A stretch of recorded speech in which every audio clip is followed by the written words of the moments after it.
I'm going to throw a torus right now. So I'm going to start by centering, of course.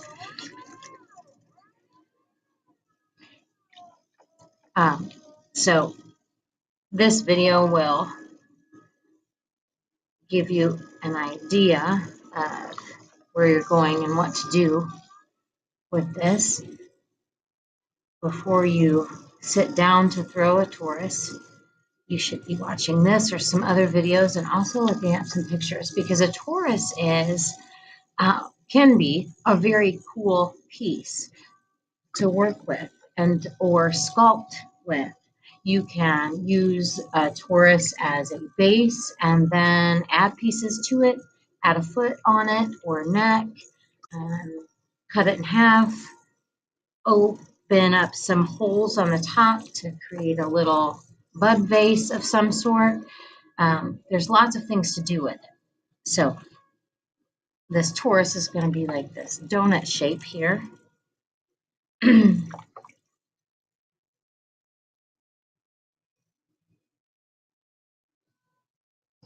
And you're essentially going to open this up twice and pull up two different walls on the same vessel.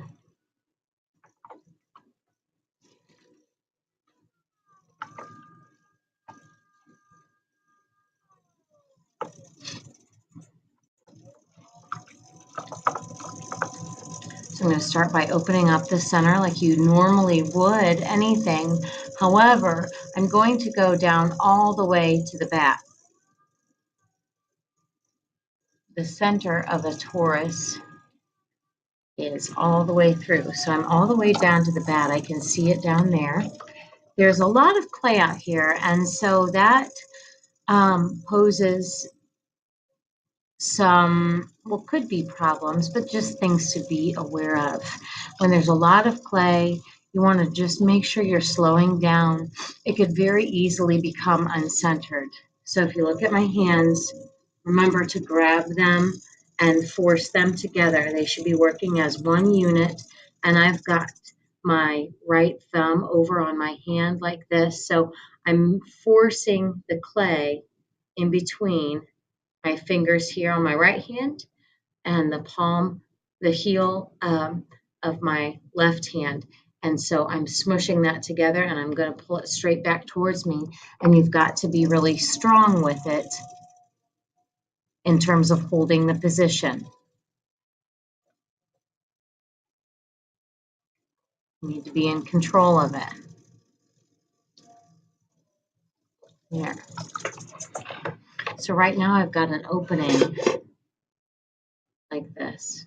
It's not super big just yet. There's always room to maneuver that.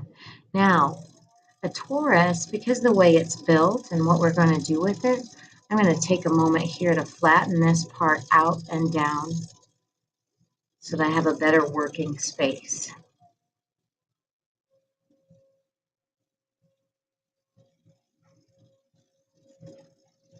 All right.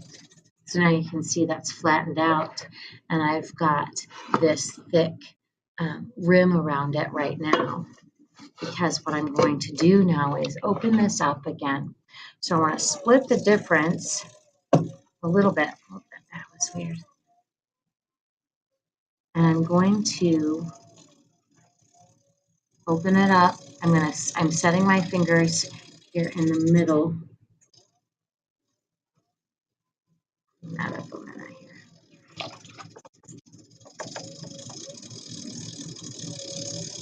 So can you see the impression, the divot that I'm making right here? So I've got my two fingers resting up against my thumb like I normally would. I'm just going out here.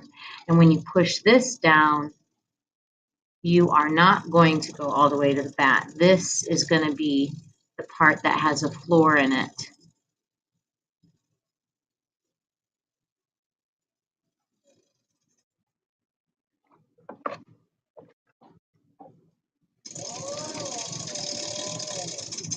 So now I've got something like this. So I've got a normal base in it. I've kind of left that just about 1/4 of an inch thickness down there, a little bit more than that right now, because then that gives me room to compress so I can get the thickness on the bottom. I have about right here, and I can get that a little thinner because I will need to compress with the sponge. I'll have enough room for that. Now what I'm going to do here is pull this out a little bit. So I'm going to widen this up.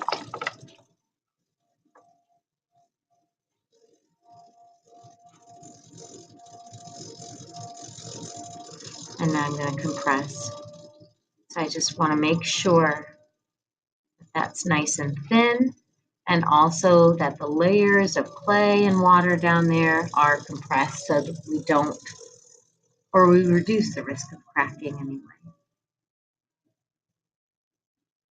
Now I'm going to pull up this center wall.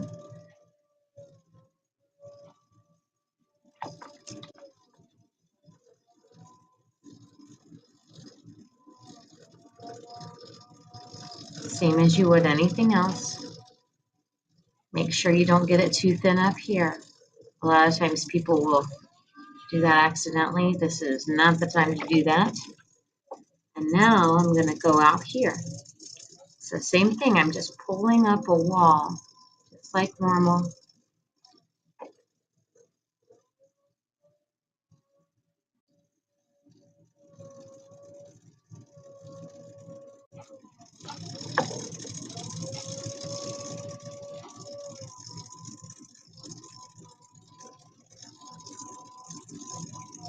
I want to have this down here cut in a little bit, and so what I'm really doing is really using my right hand to push into that.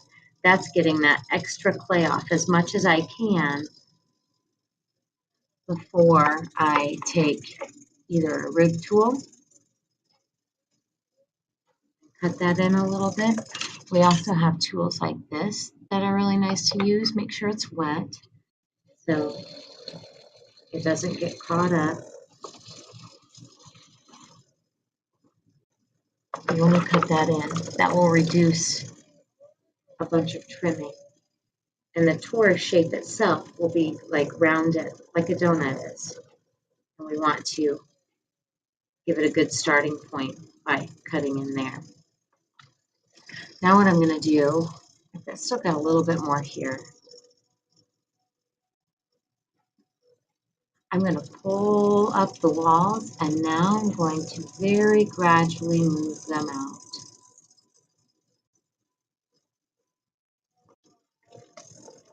There's still some extra clay down here. I just work with my fingers for a minute, try to get some of that. As I'm stretching this clay, it becomes thinner and thinner. So if you were already starting with some thin clay for a wall, you're going to have a difficult time and you might need to start again.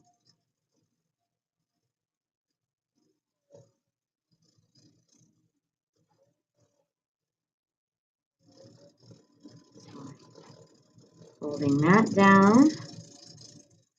And I'm going to pull this up.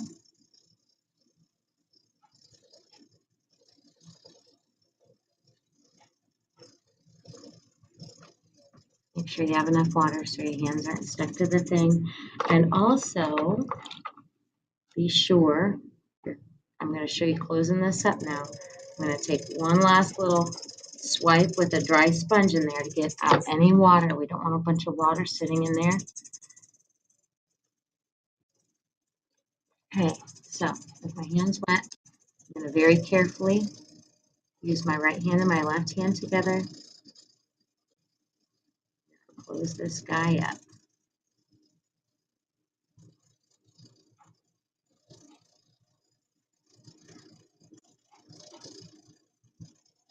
So I'm just leaving my hands in place. Lots of rotations of the wheel until it brings itself together.